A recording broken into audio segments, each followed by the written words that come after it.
Okay. Hi, everybody. Thank you for joining us today. Welcome to Women's Legislative Lunch and Learn, State and Local Partnerships for Housing Success. My name is Kat, and I'm from the Massachusetts Women's Political Caucus. We're so thrilled you're able to join us today. We have an amazing moderator and several great elected officials who you'll get introduced to in just a second here. About us, just a little bit. Massachusetts Women's Political Caucus is a nonpartisan organization devoted to getting more women into elected and appointed office and civically engaged across the Commonwealth. And we do that through programs, in part through programs like this. And I'm really happy you can be here today. One extra exciting note about this program, it is Women's History Month, and I'm really thrilled that we're able to partner with our friends and our sisters at the Cape Women's Coalition for this event. And you'll hear about them in just a second. Throughout the program, please feel free to put your questions in the chat, and there'll be some time at the end for those to be asked. Thank you much for coming today.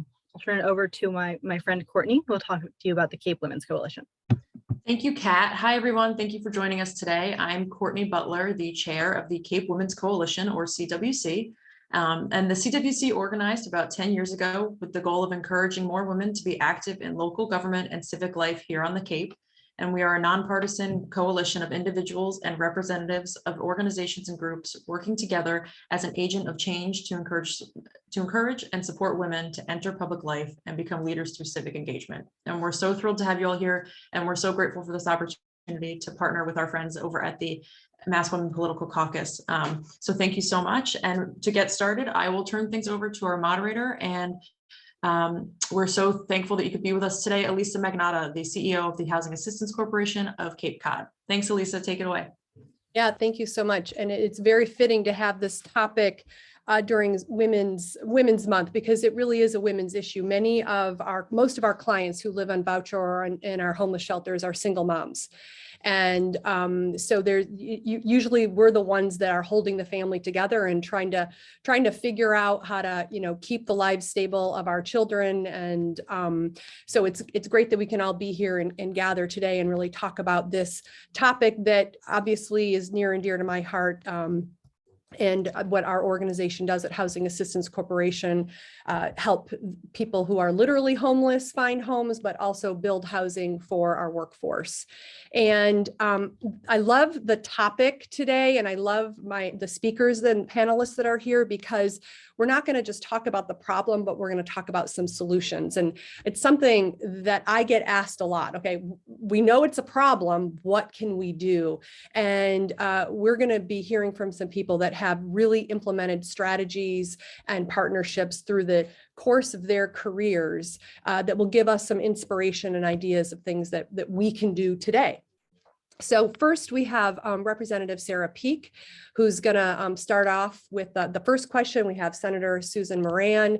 I have Town Councilor Jen Cullum from Barnstable, and Select Board Member Leslie Sandberg from P-Town. So we're going to get the big village perspective, the small town perspective, and the state and representative perspective. So I'm really, really glad that you guys took the time to prepare for this and to be here with us and share your insight.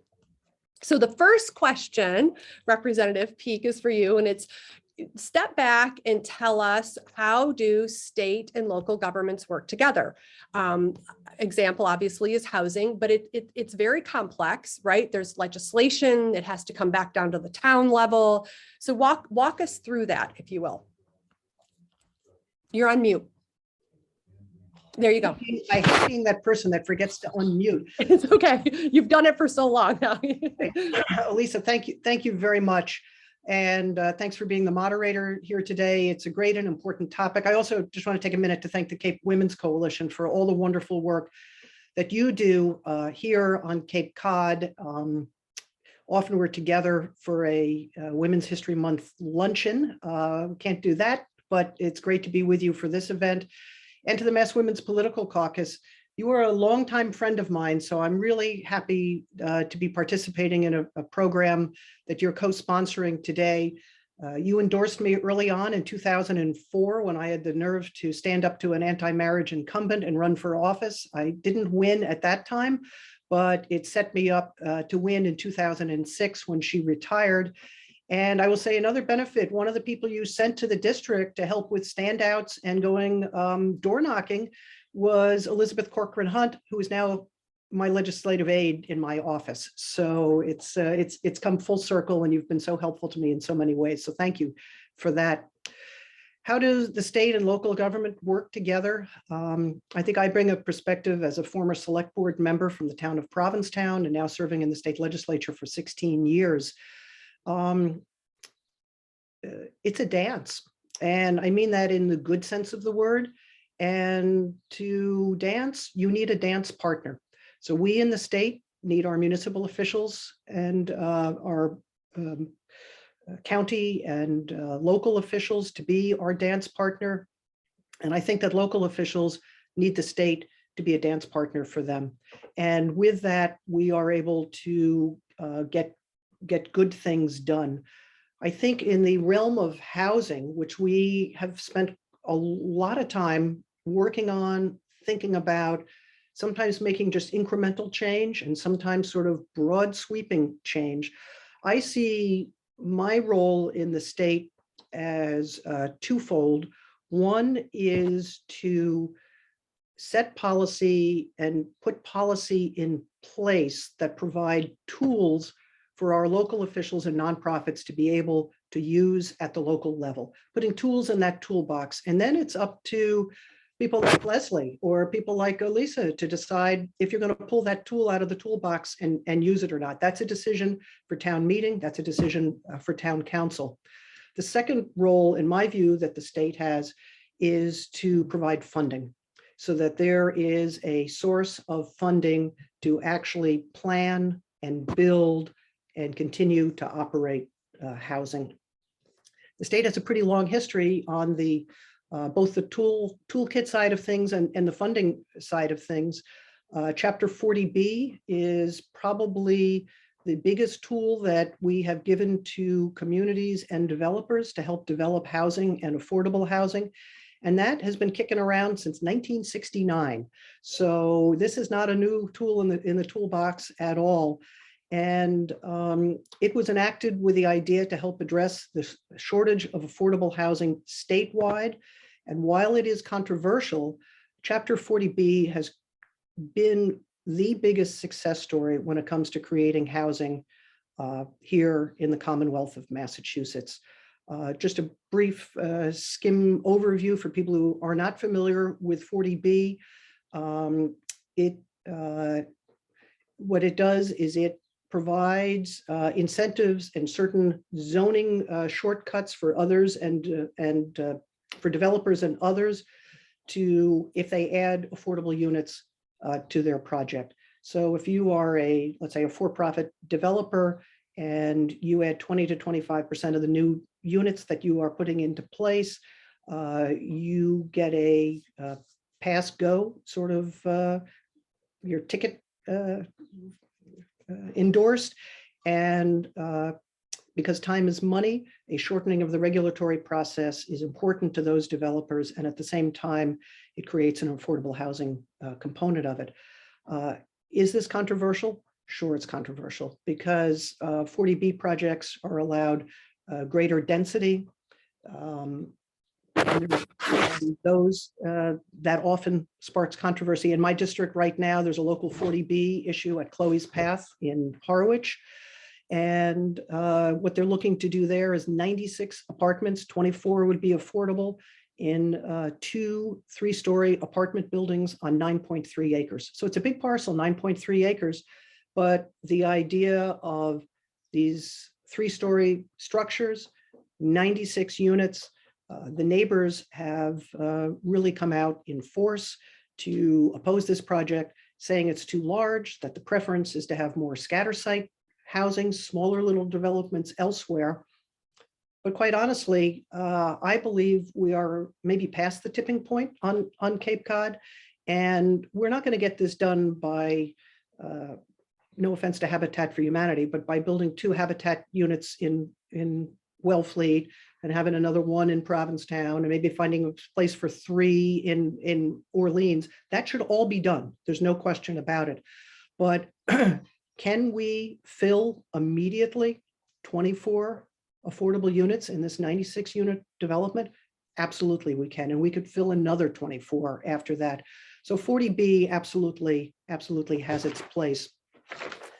Another tool that the Cape and Islands delegation worked on that I think is perhaps one of the biggest things of the 21st century that we have done, since 40B goes back to the 20th century, is the implementation of the Cape Cod and Islands Wastewater Trust Fund, where there's a surcharge. Actually, it's a two-part thing that came with the expansion of the room occupancy tax to include all short-term rentals. We created this wastewater trust fund so that our wastewater projects, otherwise known as sewers, and alternative methods of managing nitrogen can be built. Because where you have town sewer and town water, that allows for greater density, because quite simply, you don't have to separate where the wellhead is from where the septic field is on a single family home lot. And we're seeing the ability of that working and making these projects more affordable all across the Cape. Something like $90 million has already gone out the door to help subsidize wastewater projects here on Cape Cod. Leslie can talk about how Provincetown is spending this money, but if you can believe what you read in the paper, as a taxpayer here, I was pleased to see that the $2.2 million in planning money, the payments on that borrowing authority will be picked up by payments we'll receive from the Wastewater Trust Fund. And that is a really big deal, because another component of affordability is how high people's real estate taxes are going. And having this trust fund to help pay for wastewater projects is critically important, increasing density and making affordability much greater here. I'm probably running out of time. Let me just touch briefly on the housing choice legislation that the Massachusetts House and Senate passed into law in January of 2021 that Governor Baker signed. That too allows for zoning bylaws to pass more easily at town meeting.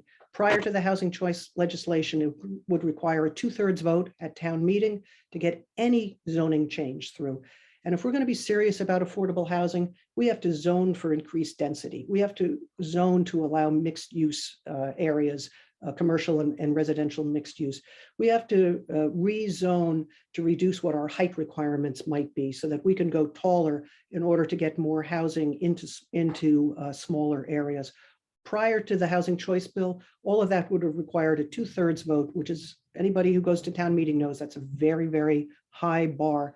Housing choice bill says it's just 50% plus one. A simple majority vote will allow for that. The bill also allows accessory dwelling units, which I know Senator Moran is going to talk about her great work in that area.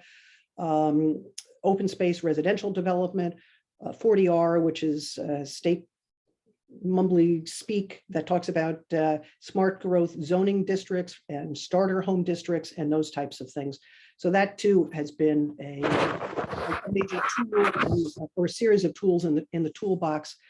And interestingly, I think an interesting piece to it is there's a reform in there about abutters' ability to appeal. They can still appeal, but so many of these projects are held up for years because of lawsuits brought by abutters, not in my backyard type of people. In my experience, the abutter has never prevailed, but what it has done is has dragged out the timeline on a development project for 2, 3, maybe even 5 years. And during that time, we're seeing our friends and neighbors who can no longer live here move over the bridge. We're seeing the price of construction get higher, and it is incredibly detrimental to the whole project. So while people can still appeal because the United States Constitution is still alive and well in this country for now. Yep, for now it still is. What it does say is that a judge has the option to require a party appealing a decision to ask the person bringing the appeal to post up to a $50,000 bond to secure the payment of the costs if the court finds that harm to the defendant, i.e. the developer of affordable housing, or in the public interest has resulted from the delays caused by that lawsuit. So hopefully that will lend a seriousness to what have largely been frivolous lawsuits that have been brought. And I guess I turn it over to our moderator, if you want me to kind of wrap up now and move through the agenda, or what's your Yeah, pleasure? no, thank you, Representative Peake, because I think you framed it very well, and that these are tools in the toolbox, right? And we can all be partners on the implementation of these tools. And I think that moving to giving real world examples from Senator Moran of, okay, let's talk about housing choice, right? Where we changed the threshold to get the ADU bylaw changed in every town to a simple majority if they follow certain constraints and follow the model bylaw.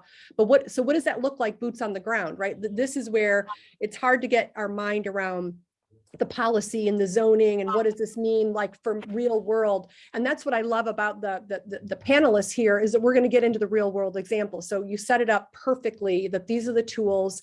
Now, how do we implement them? What does that mean? Senator Moran. Thank you, Alisa, and thanks to Leader Peake for her incredible partnership in the delegation and for welcoming me to what had previously been Sarah and the Boys Club. So I appreciate that very, very much. And I'm so happy that you were there. So thank you for running and for being there and for all the great strength and skill that you bring to this. Thank you. That's kind, and I appreciate it. And I just have to take a second and thank really all the mentors and friends that I see here. And I know that it's a great piece of your mentorship moving forward. But I'm just one example of the fact that it is working as we get together, having spent, as Sarah did, in my case, 6 years on the Falmouth Select Board and also in regional government as the Deputy Speaker for the Assembly of Delegates, and working with Alisa and other talented folks on economic development on Cape Cod.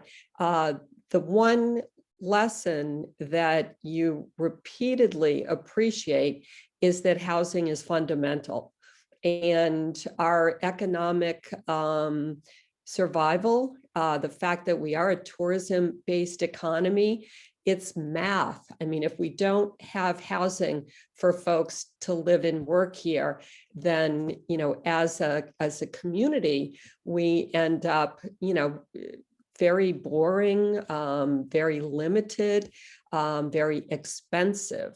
And so thanks for this initiative. I wanted, I'll be reporting on a couple of things, but Lisa, you mentioned the ADU, and Senator Sear and you and I really partnered on an incredible initiative. We were able to secure $3.25 million in ARPA funds. And although it's pretty unusual, what's happening at the State House is, as you can partner and couple initiatives like this, we're starting to be more successful. In particular, I think it's of particular importance in the housing area. So for Bourne and Orleans, so Orleans being Senator Sear's district and Bourne in mine, we were able to get $2 million for construction cost gap for these two housing projects, which are a total of 56 new units for low to mid income. And, the additional funding has a lot of creativity where we're pulling in other resources. And again, Alisa, thank you for your constant thinking out of the box on these ideas and that motivation and that spark that it gives people, because a piece of it is development of accessory dwelling units. It targets existing property owners who are willing to rent out independent spaces, short-term rental subsidies to something that's near and dear to my heart, because I have the Common Start MA.org legislation for kids from 0 going forward and taking care of them and getting women back to work. But I digress.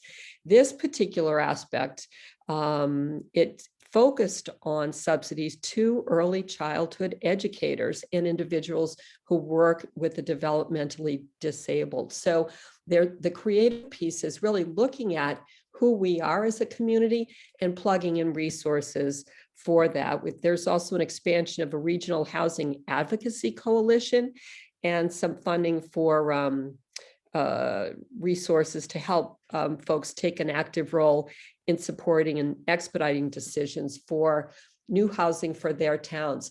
And, you know, I think that I'm preaching to the choir here, but having this forum and all of us here in this meeting, the fact that we spend time consistently having conversations with our local representatives at the municipal level, with our selectmen and counselors. I was chair of the Selectmen and Counselors Association for Cape Cod, which just recently has updated its name to be more female friendly, which I appreciate.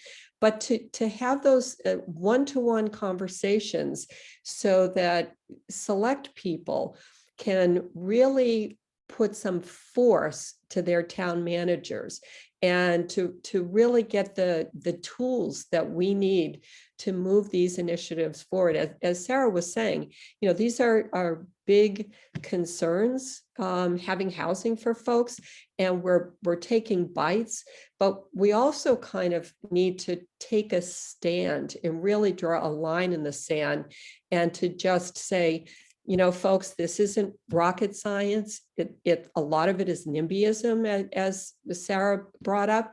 And part of that is hearts and minds. You know, we communicate in so many different levels. I know in my neighborhood, there's actually a paper peg, you know, handwritten notes about meetings. There's newspaper ads. There's social media outreach. And the more that we show folks in the way that they can take time to get their information, that housing is, it looks like our neighborhood. It's not something, you know, that we need to put up fences about.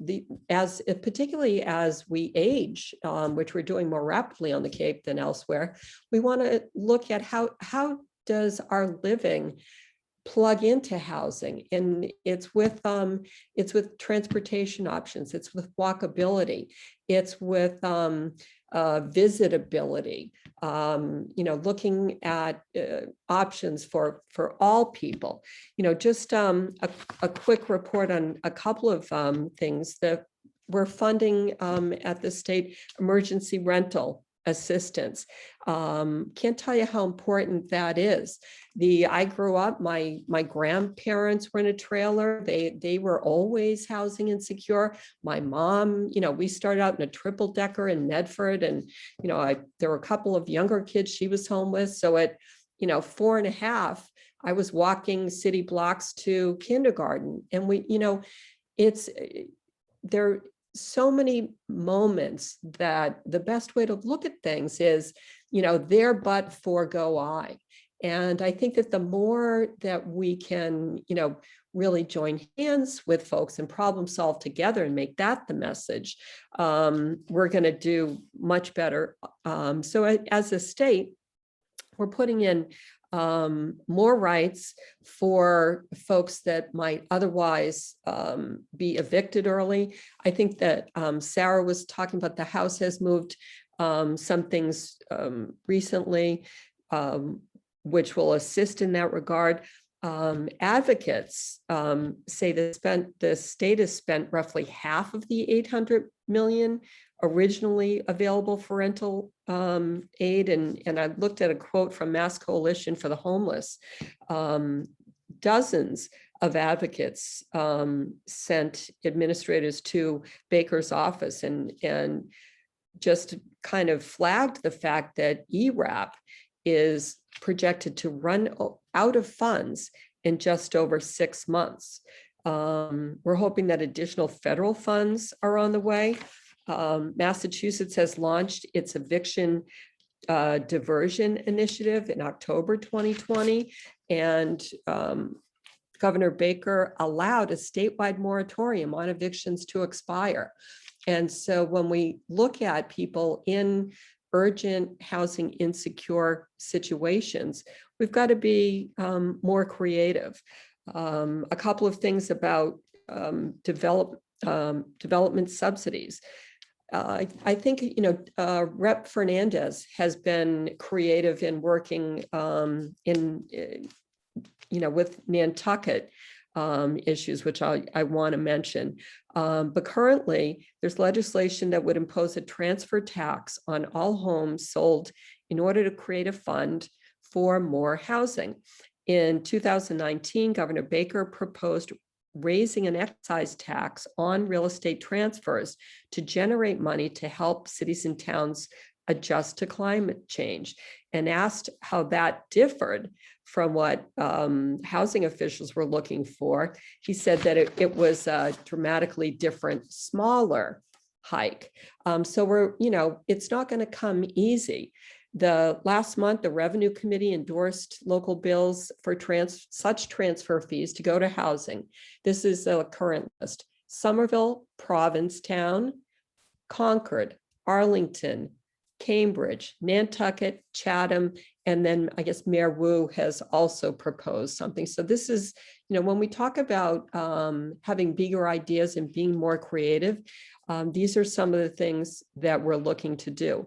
In my district, on the Plymouth side, I've been having monthly meetings with housing advocates that also include builders. And so it's a matter of getting folks together who know the housing side with the building side with the state resources. And one of the things that the legislators have noticed in that meeting is that within the group, you can really still sense that local pushback that people are dealing with.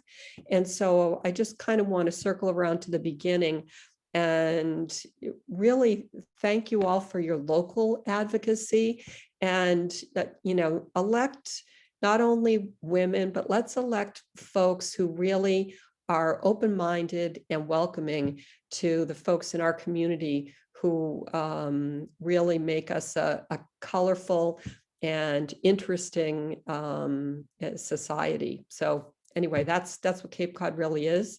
Alisa, thanks for the beginning of this piece. Look forward to the rest.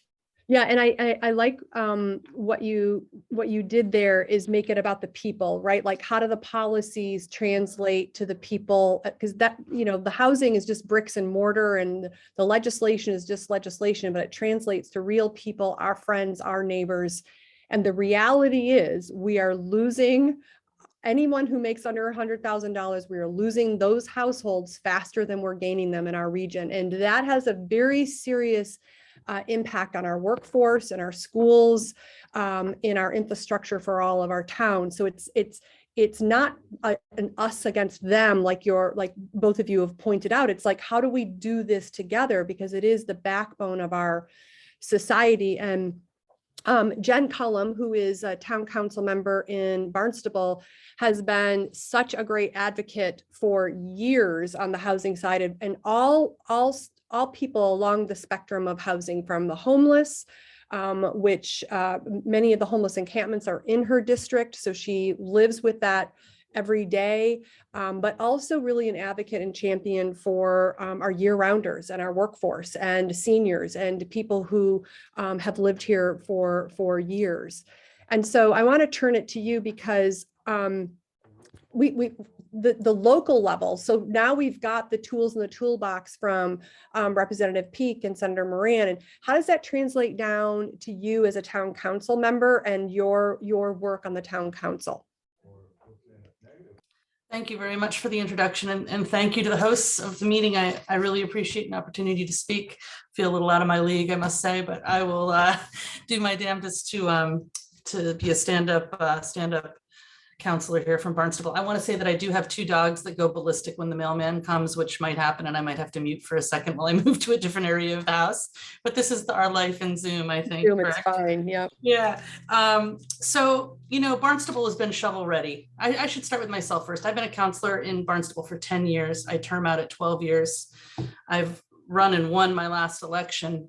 And I've been working on issues with regard to housing and homelessness since the very beginning.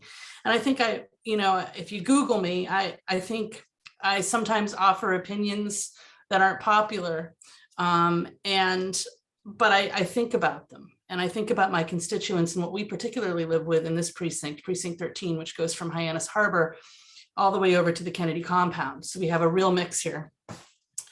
And so I've been working on the problem in various ways, trying to treat homelessness as a regional issue and not just a Hyannis issue. And Alisa's been, exemplary in helping me kind of change the thinking on that issue. So it's not just Barnstable that's holding the bag and caring for our citizens that are in the most need. But back to Barnstable, I believe we have an incredibly professional government, the AAA bond rating, the whole thing. We've got unbelievable management kind of across between both parties, but I think very effective. Alisa asked me to touch on a few things. So we just, right now we're working on the local comprehensive plan committee. And so we've asked for citizens to step up and volunteer to give us an idea of what they want their community to look like. What does that include for housing? What does that include for wastewater? We also have adopted the accessory dwelling unit based upon the legislation that Senator Moran just discussed, so that you can build an accessory dwelling unit if you're on sewer by right, and if you fit into the confines of the septic laws and regulations. We haven't come to consensus on short-term rentals yet. It's one of those things that I feel we could have managed very effectively, and I put a month of Sundays into legislation on that, having chaired that committee, but there just wasn't an appetite. Actually, I think there was an appetite, but there was a very vocal group that derailed it. And I'm going to get to that in a second.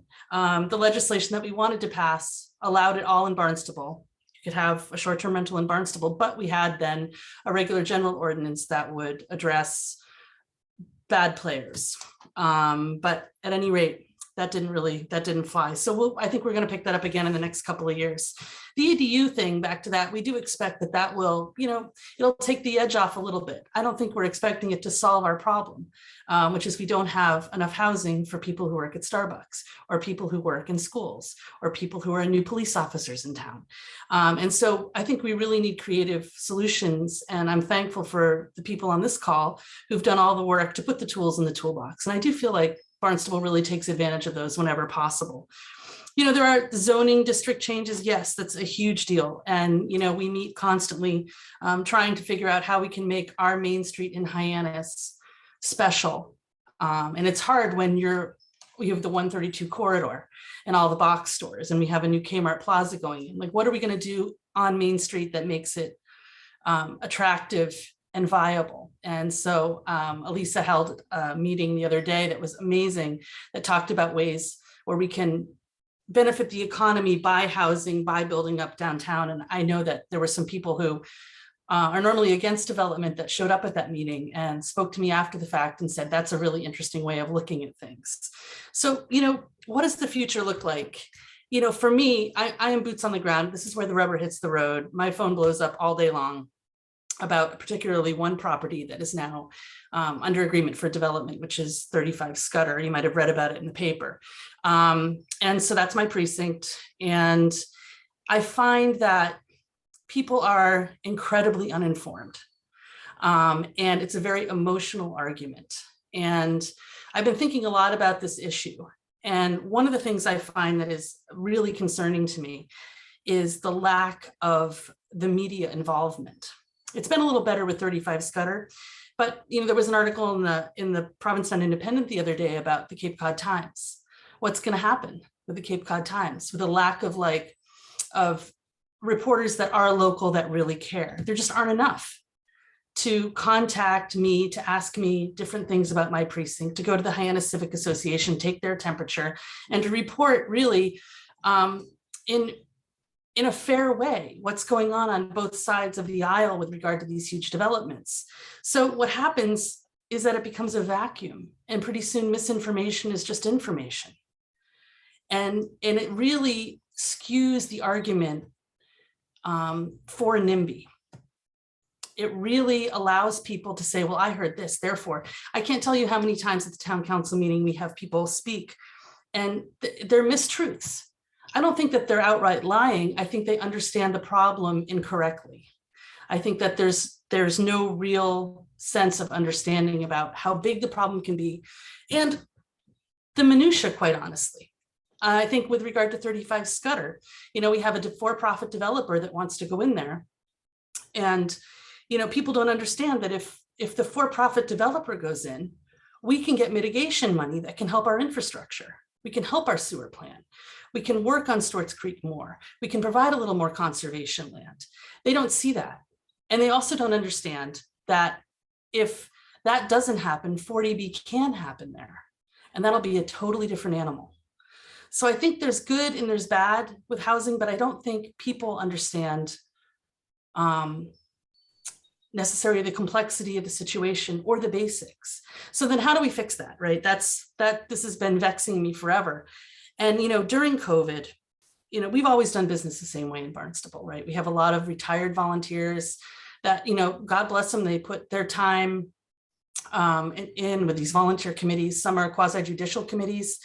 And we've always really relied on them for their expertise and their vision of what Barnstable is. But now we have a whole new group, thanks to Zoom. And it's the silver lining of COVID, I believe. Now I see moms at public comment with 2 kids. I can't make it to the town hall, but I can do this. Here's my opinion. And so this diversity, equity, and inclusion piece that is become incredibly important throughout, the country, and especially I think Massachusetts, is still really new in Barnstable. So I really feel we need to cast the net farther and wider with communicating with our people, because the crux of it all is that they don't understand the urgent need for housing. And they don't understand that laws are in place to protect them from criminal activity. And they don't understand that you can get mitigation if you have a developer that's for profit. They don't understand a lot of these nuances. And so instead, it's just fear. They're struck with fear and they're struck with change. And those are scary things when your one asset is your home. But when I spoke with people for 35 Scudder who were just terrified about it, they're like, you've got to say no to the zoning change. I said, okay, if I say no to the zoning change, and we all do, if we all say no to the zoning change and 40B goes in there, is it still my fault? Because, I think that there's just this general mistrust between citizens and elected officials and how much power we actually do have. And also what the real score is on the scoreboard, what the future is going to look like. So with the local comprehensive plan committee, I really hope we had 3 languages, we stuffed folders at school, we really tried to cast that net far and wide to get more voices that hopefully are sympathetic and understand how difficult it is to build housing, how expensive it is to build housing, and want to see that in our future, as opposed to the same voices that have one house on an acre of land, and don't see what the urgent need is for workers and economy here in Barnstable and Cape Wide. So that's kind of what I've been working on, and I'm thankful for the opportunity to speak about it. But I really believe that it really boils down to right now a more complex sense of community engagement, where almost like marriage therapy, where we stop being angry at each other and we just try to explain our particular points of view and take the emotion out of it, maybe, because the math is the math. No matter how you do it, we don't have enough homes. We don't, and whatever your home is, whether it's an apartment or a house, we don't have enough places. And so I'm working on that. And you are working on, your passion is palpable. And what I love about what you're saying, because it's going to transition right to Leslie, is that we don't have enough homes and not enough year-round homes. And I see some good questions in the chat that I'm going to try to come around to, but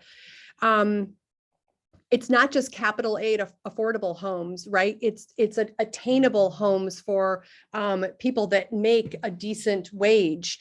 We just don't have enough of the year-round inventory because of our second home and seasonal rental acceptance here. And not that we want to make those communities against each other, right? But it's how do we add inventory in places that are also good for the environment? And connecting back with what Representative Peake said, wastewater infrastructure is one of those foundations that it's good for the environment, it's good for our water quality, and it's good for housing.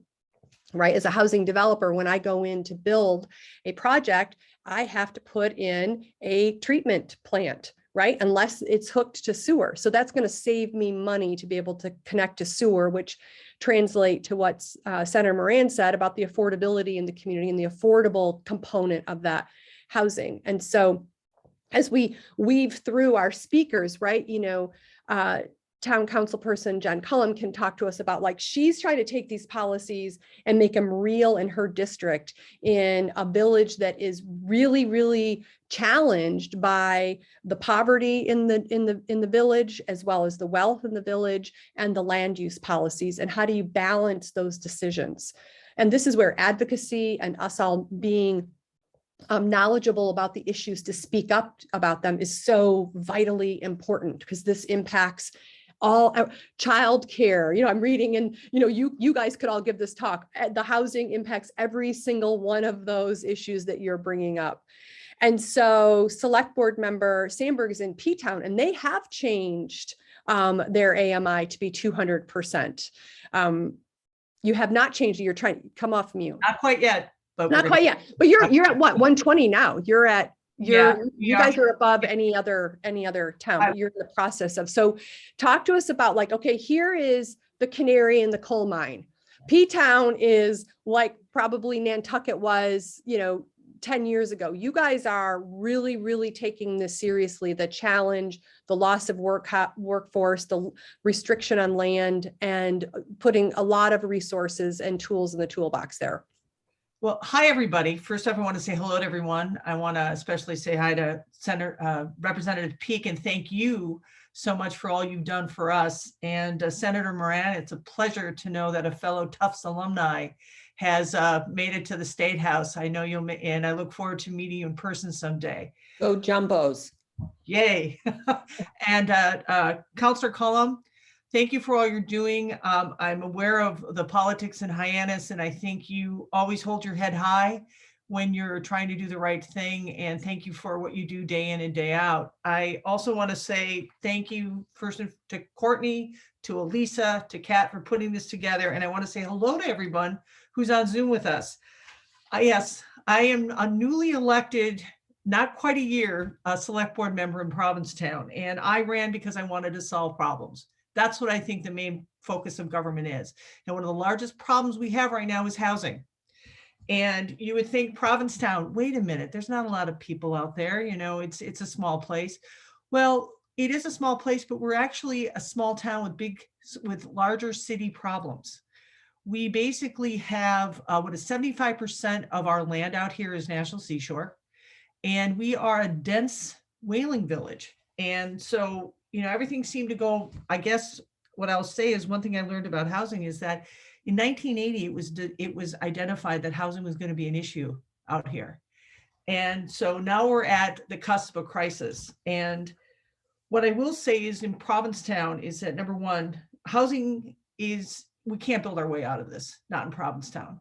But what we're looking right now to do is, what are the steps that we can take? Because if you think about it, our average home price is about $1.5 million.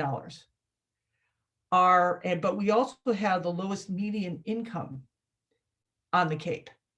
So think about that. So we are losing people at a faster pace than we'd like. We can't build our way out of it, but we can't allow that to freeze us. We have to do some kind of action. So what I will say is, what we did with the select board is we have a very ambitious warrant articles. We've got 10 warrant articles on housing for our town meeting on April 4th. People have said to us, they've said it to us in emails, they've said it to us on the streets, they've said it very loudly on Facebook, they want housing. So what we thought as a group, that's what we're going to do. We're going to give them a large group of housing articles. And what they are is that for us, it's not just developing land, but it's also redeveloping. So what I'd like to say, I'd like to go over a few of those, but before I do that, I want to let you know we do have some housing projects that are already going on. We were able to push through a 66-unit affordable housing development that has been languishing for multiple years. We also have a dormitory style seasonal housing that a developer is doing. It would be seasonal housing. It's called the barracks of all things. Maybe not the best name, but it's a cute one. And that is basically you have some year-round rental units and you have seasonal housing. Unfortunately, what's happened is the abutters basically appealed it and sued. And so thankfully, Rep. Peake and legislature, your legislation to put that $50,000 bond on the abutters. We actually, as a town, worked with the person who was developing it and advocated for it. And the judge did make the abutters have to put a $50,000 bond on there. So thank you for that, because we are so in need of housing. And basically people were upset that perhaps some trucks would be going down their road during the building of it. And that was the basis of why they sued. So we have the barracks, we have 66 units going in at our former VFW site, and our affordable housing complex called Mall Shop, they're going to add 30 units. So we're looking at about 100 units of affordable housing. But that we can't stop at that. We also have Harbor Hill. A lot of people don't know that the town of Provincetown actually owns a housing complex called Harbor Hill. That used to be a timeshare, and basically it was purchased and it's for community housing. So we're actually able to try to get that group that has been missed by a lot of the affordable housing who need it. So we have 28 units. It's fully, it's full, and we're delighted about that. But what do we do at the local level? I want to get back to this ambitious warrant articles. We get $4 million a year. It has come down to in short-term rental money. And that money is going to housing. Now, how does it go to housing? We are lucky enough that we had Rep. Peake pass a home rule petition that when our rooms tax comes in, it's allocated to some buckets. We have it allocated to tourism because we're basically a tourism town. We have it to general fund, we have it for wastewater, and we have it for capital stabilization projects. We're adding another bucket. So basically there's off the top, there'll be 30% of what comes in will go straight to housing. And then people say, wait a minute, you've got $4 million and we're in a housing crisis and you're only putting 30% of it to housing. Well, we're also, by putting it into the general fund, that Harbor Hill complex that I talked about, we're going to be able to take from the general fund and pay off, and it'll help the general fund pay the $600,000 debt on it. Sewer, the money's going into the sewer, and by God, we need to have our town fully sewered, and we're not there yet. So basically, we want to prioritize putting sewers in where this new development is at the VFW, and at our affordable housing complex. Can't really build many more units because of the septic. So we want to put sewer in there so they can build more. So really, I want to stress too, that when we're talking about housing, in what Rep. Peake said, sewers is a key to that too.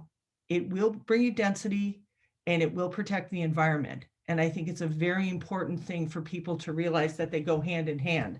So basically what we're asking is we're asking for that allocation to create a new bucket. We'll see if the town wants it. We're hoping they do. We're also going to have $300,000 in CPA funds go to an affordable housing trust. We are also going to propose creating a 3% community impact fee so that if you own 2 or more units, but you don't live there and you're renting them out for short-term rentals, you're going to pay more when it comes to that. Basically, we're also, one of the big things I had when I came in is I said, we got to look and see what town-owned properties we have that's possibly underdeveloped. And when I first talked to the town manager, he's new and he's fantastic. He's like, that's a good idea. Nobody thought there was any town-owned property. It turns out there's a lot of town-owned properties, either that we can redevelop or that we can build on. And we're going to ask at town meeting for a development consultant to start looking at that. And a lot of you may come out to Provincetown and you've seen Route 6 and it goes all the way out to the National Seashore. Well, it turns out Provincetown owns Route 6 from the city limits to the National Seashore, the town limits to the National Seashore. And we're going to put a road dine in, which means as you get closer to the seashore, there's a section of the land that we're going to actually pull up 2 of the lanes. And right now it's being proposed as a bike lane. And my colleagues and I are advocating that we look at it also for housing, because that's a long, nice spit of land there. So that's one of the things that we're looking at. We're also looking at increasing the height restriction on our, we have a business area. And what we want to do is right now people can handle 3 stories, they're okay with it, but we want to go up to 4 so we can get more people there. So basically, I think a lot of people are surprised that we're doing this kind of very ambitious plan, but you know what? When people ask you to do something, our feeling was, and my feeling was, you gotta throw everything out you can, think very creatively and find ways to try to make things move. Because at least with a crisis like that, you can't be paralyzed. You have to at least say, what can we do now as we're planning for the future? One other thing too, well, a lot of times what we did here is there's a bylaw that we have that's an in lieu fee. So basically it's allowed developers that if they're developing property, if they don't want to build an affordable unit, they can give a certain amount of money to the town. And we realized that it was way too low. That was way too low, that amount. So we're actually going to make it, we're going to increase it pretty high so that the idea is to incentivize the developers to actually build the units, because what we need heads in beds. And so that's the thing that we need. So those are some of the things that we've done. And I think with a small town, we're very ambitious with this, but we realize we've got to do something because, as everyone has said here, we're losing people on Cape Cod. I have friends who have worked for many, many years at some of the restaurants and they make a nice living. A couple of them called me up and said that they've been rentals. They said that, well, my lease is up at the end of the summer. So their lease is up at the end of the summer and they've been here 20 years and they don't know what to do.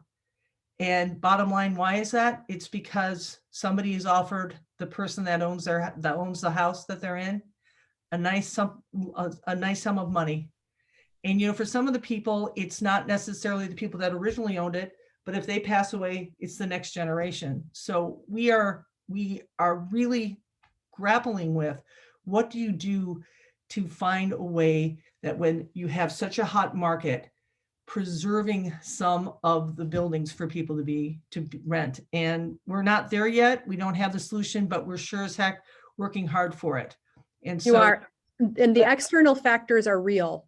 The external factors in our market are real. And what I love about Provincetown is the creativity and the ideas and the way that you're willing to think outside of the box. And we have a lot of towns on the Cape that actually think very creatively, but it's the ideas and then bringing it back to, Representative Peake and Senator Moran, is that you got to have the infrastructure, you got to have the zoning, you got to have the legislation, and then you got to have the funding, right? So there's a couple legs to the stool, but you can't do any of this, as Jen spoke to, without courage. And you 4 really represent giving voice to this problem and speaking up and being good partners with our community and with all of us. And I want to just ask, we've got like 5 minutes left, right? So I want to just flip this around really quickly and hear from each of you, because this is where we can galvanize the supporters here. They have a little bit more understanding. We're kind of now all on the same page, right? Do you listen when people come to you and talk to you about the problems? And what more should we do, not being elected officials? What should we be doing? Very Leslie, quickly. you want to start?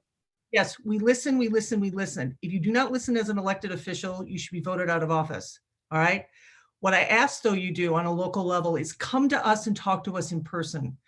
Shouting things at Facebook and because you're frustrated, that's okay. But come to us in person, because I know everyone, especially the women that I see here that are elected, they care about their community, they will listen, and then they'll have a conversation with you about what you can and cannot do. Secondly, run for office. I was a staffer forever and I thought, well, should I run? I did it. And you know what? I'm now an elected official, and you know what? That's wonderful. Number 3, if you can't run for office and you don't feel like you can, get on a committee, get on the planning committee, get on the local committees. Just know your voice makes a difference. And the first thing you need to start out with is picking up the phone and asking your elected officials if you can have coffee. That I'll pass it on to Sarah. Good job, Leslie. Go, Leslie, go. Ditto to everything Leslie You said. just said. And I would add to that, show up at town meeting, show up at the planning board, because you know who goes to those meetings? The people that hate an idea, the people that want to stop something. They, in disproportionate numbers, show up in order to vote no. And I know, just looking for my email inbox, when we take up a controversial piece of legislation, it's the people who hate the idea who email to me in droves, and everybody else says, oh, I didn't email you because I knew that you would vote that way. And they're right, but it's important for your select boards, for your planning boards, for your local housing authority people to know that there are people who will have their backs, and this is the will of the community. And that gets back to what Leslie has to say. Just one last thing on what I think Sue Moran and I can do that is incredibly helpful in the tools in the toolbox is identify things like the expansion of the room occupancy tax so that every town can go up to 6% for the local share. And then it's up to our local communities to do what Provincetown is doing and designate a portion of that, because that is money that's raised local, stays local, and Yep. you're not constrained by, oh, this can only go to 80% AMI. This can only go to 60% of AMI. You can use it for rental subsidy. You can use it for rehab. You can use it to acquire buildings. You can use it for 200% of AMI. That's up for you to decide. The same thing with transfer fees. This is getting to be a hot idea. I think our communities need to think long and hard about setting up their zoning regulations and how they're going to spend that money so that we, with a straight face, can say to the Financial Services Committee, the Ways and Means Committee, the Speaker, the Senate President, this is going towards housing, which is a crisis here on the Cape. These communities are ready to address it in a meaningful way. Give us our money. Let us raise it local and keep it local. Yep. Senator I'll Moran. build on that. Just building on all of that, I would say the most important thing for all of you that I see on the screen, my friends, my mentors, is that we need to continue mentoring. We need to continue paying it forward, especially for younger folks. You see more and more younger folks becoming interested. They need confidence. They need us to be able to let them know you can do this too. And then just to, kind of boost what Sarah was saying, we are anxious to be good use to you, whether it's in referral programming, ideas. We certainly have staff that can plug you in to make your work more successful, more efficient, but then to resources. I mean, if you are speaking with your local boards and really pressuring the boards to for additional housing, to think out of the box, to really, get the message out there. We are happy to do everything we can to bring you those resources to make your work come to fruition. Love seeing you all. Thank you, Alisa. Great job. Yeah, Jen, got the final word, Jen. That'd be great. I love that. I love that. Yeah. Yeah, I know. Okay. I knew you would. Worked out perfectly. I just in my reflections on the job and the pressure and the volunteerism and in the position that I'm in, I'm not going to say it's not exhausting being an elected official. It is. When you're in the thick of it, it is exhausting. But I always come back to the same thing, which is democracy needs to be nurtured. And we see that globally now. It's everyone's responsibility to chime in and be informed. And I think that's what the founding fathers had in mind. And I think that's what our town governments thrive on and our communities should thrive on. And I understand. I have 2 jobs. I understand. I'm a mom. I get it. It's hard. It's hard to engage. But the honest and open conversation and the overall understanding that we need to move toward the public good, that is the function of government, that if we hold on to that, we can make our towns better and they can respond to the needs of the people. And this is, excuse me, in my darkest days when I'm on the town council and I think I'm not going to make it, I dig deep and I say, it's my responsibility as a citizen, regardless of my position within the town, to speak the truth, to correct the misinformation, to be the steady, to always work toward the public good. And, the people on this call know that. And if you can share that with your friends who are just bashing or, not understanding or not trying to get to consensus is the key.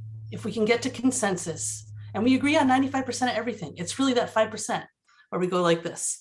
We have to start from a place, excuse me, where we agree and move toward the common good. And that's what motivates me, you know, and it's been 10 years. It's been a long ride, but it's been a good ride. And I got 2 more. So I just think that if we do that, you know, we're in a better spot. Thank you very much for having me. I appreciate it.